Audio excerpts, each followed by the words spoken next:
Olá, sou a Cauane Rocha, sejam bem-vindos a mais um episódio do Nós em Pauta, o podcast de Humanidades do Instituto Federal de São Paulo, campus Jacareí. Nesse episódio abordaremos os impactos da tecnologia no mundo do trabalho. Definido como um conjunto de atividades desenvolvidas visando um objetivo final, o trabalho é essencial para a vida humana e o modo como ele é entendido varia por contextos políticos, culturais e econômicos da história de cada povo. Em uma perspectiva sociológica, podemos abordar análises de teóricos como Max Weber, Karl Marx e Emile Durkheim. Para Weber, a ideia de trabalho passou por mudanças. Antes visto como uma atividade penosa e, para a Igreja Católica, o lucro era entendido como pecado, com as mudanças religiosas essas ideias foram alteradas. O trabalho passa a ser visto como algo essencial para o acúmulo de capital e para a prosperidade econômica. Já para Marx, existe uma divisão social do trabalho no modo capitalista. A burguesia, que detém os meios de produção, e o proletariado, que não detém, mas vende sua força de trabalho em troca de uma remuneração.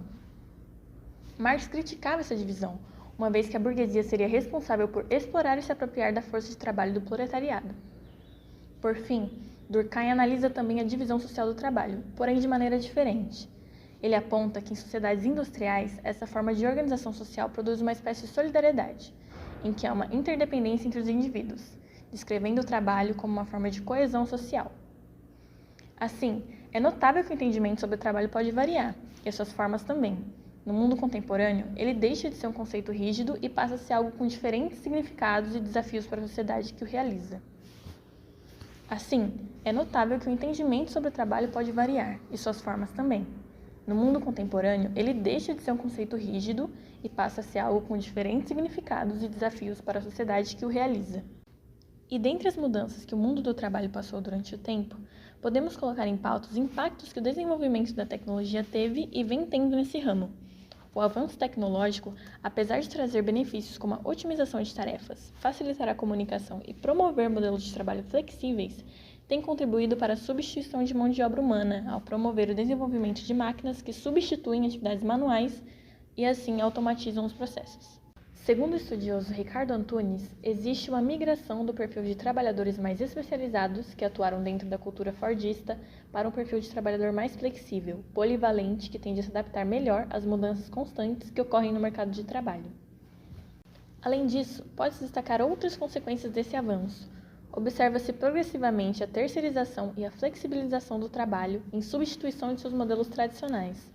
Logo, aumentam seus trabalhos por conta própria e sem direitos trabalhistas, os chamados trabalhos emergentes. Dentre eles estão economia informal, os desempregados, subcontratados, trabalhos temporários e entre outros. A terceirização é uma prática que nasce na economia ocidental, especialmente nos Estados Unidos, na segunda metade do século XX, logo após a Segunda Guerra Mundial, quando o governo americano passa a contratar empresas para produzir itens de segurança, com destaque para a indústria bélica. Tal prática consiste na contratação de trabalhadores por uma empresa, que é a terceirizadora, e esta empresa é contratada por uma outra empresa, que é a chamada contratante, na qual esse trabalhador deverá exercer suas atividades. Ou seja, a empresa que contrata o trabalhador não é a empresa onde o trabalhador vai trabalhar. A empresa onde o trabalhador vai trabalhar é a empresa que contrata a empresa que o contratou, Então, em termos jurídicos, em termos contratuais, as duas primeiras partes são as duas empresas, E o trabalhador, nesse caso, é o terceiro, daí o termo terceirização, No Brasil, a terceirização tem seu início num movimento muito semelhante, parte do Estado, no período do regime militar, no final da década de 60, com o Decreto-Lei número 200, de 1967, em que o Estado legisla para descentralizar alguns serviços que antes eram atribuição de si próprio, podendo contratar, então, empresas, Isso passa a entrar em vigor para valer mais no início da década de 70, especialmente com a Lei 6.019 de 1974, que regulamenta o trabalho temporário e abre brecha para que algumas empresas apliquem esse mesmo modelo que o Estado brasileiro vinha produzindo, E aí, a partir de então, começa, a ter um ciclo de muita competitividade econômica, na qual a margem de lucro também passa a ser trabalhada com a redução de custos de contratação de pessoas. Então, você contrata uma empresa que te promete pagar barato, te promete um time de trabalhadores num baixo valor, e aí eles vão fazer como? Eles pagam muito menos para esse trabalhador, e a diferença entre o que eles ganham da empresa contratada e que paga ao trabalhador acaba por fazer uma espécie de capital estruturante para que se possa trocar trabalhadores, para que se possa demitir, para que se possa contratar mais e assim sucessivamente, né? Esse movimento ele foi alimentado pela burguesia brasileira, né? Tentou-se inúmeros projetos de lei na década de 80, 90, no início dos anos 2000, para que os trabalhadores conseguissem, de alguma maneira, serem enquadrados dentro da terceirização, né? A terceirização ela vai ficar assim mais forte que nunca no Brasil, né? Especialmente com a reforma trabalhista, né? Que aconteceu em 2017. Trata-se da Lei 13.429, né? A chamada reforma trabalhista. E aí ela passa a ampliar o número de atividades que podem ser enquadradas como atividades meios. E, portanto, você pode trazer mais trabalhadores terceirizados, né? Hoje no Brasil, nós temos cerca de 12 milhões de trabalhadores terceirizados, né? Entre os assalariados, isso corresponde a cerca de um quarto, ou seja, cada 4 brasileiros assalariados no mercado de trabalho, um deles está na condição de terceirizado ou terceirizada, né?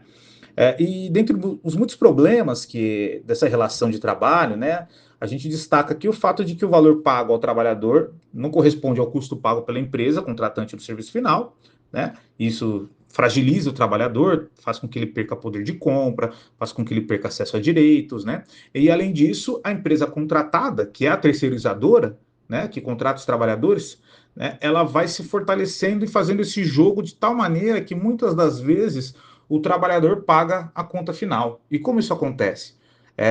São muitas as denúncias no Ministério Público do Trabalho de trabalhadores que são demitidos e demoram a receber os seus direitos, muito fora do prazo que regularmente apregoa a CLT, né? Então o trabalhador ele demora para receber seguro-desemprego ou a sua rescisão, né? Muitas das vezes também são fragilizados outros direitos, como o vale alimentação, vale refeição, né? São pagos também numa monta muito inferior do que poderia ser, tá? E além disso, a gente tem ainda um outro ponto importante, né?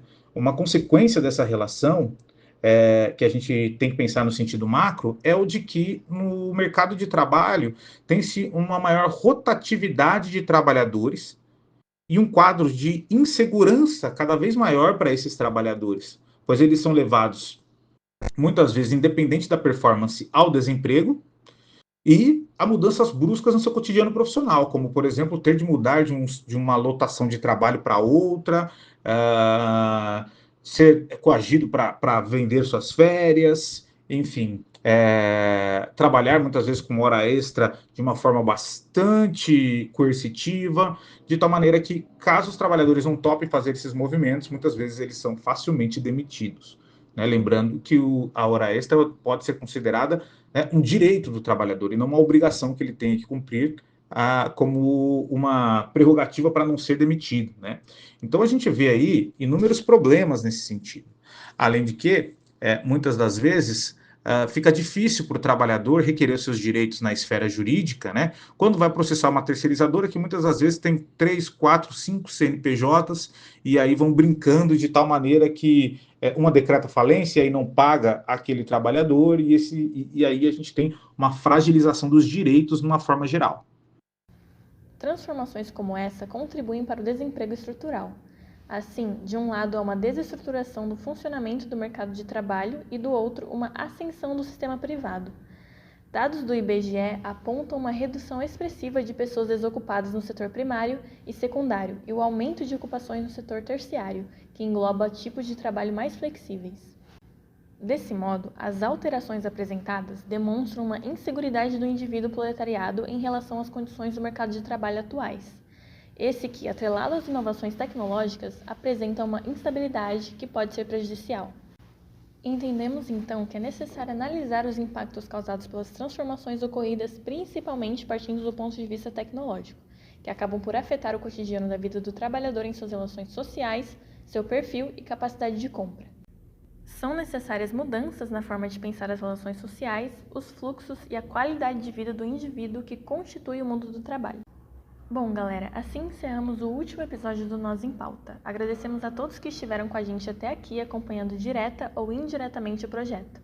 Esperamos ter contribuído de alguma forma no conhecimento de vocês. Se ficou até aqui, um abraço.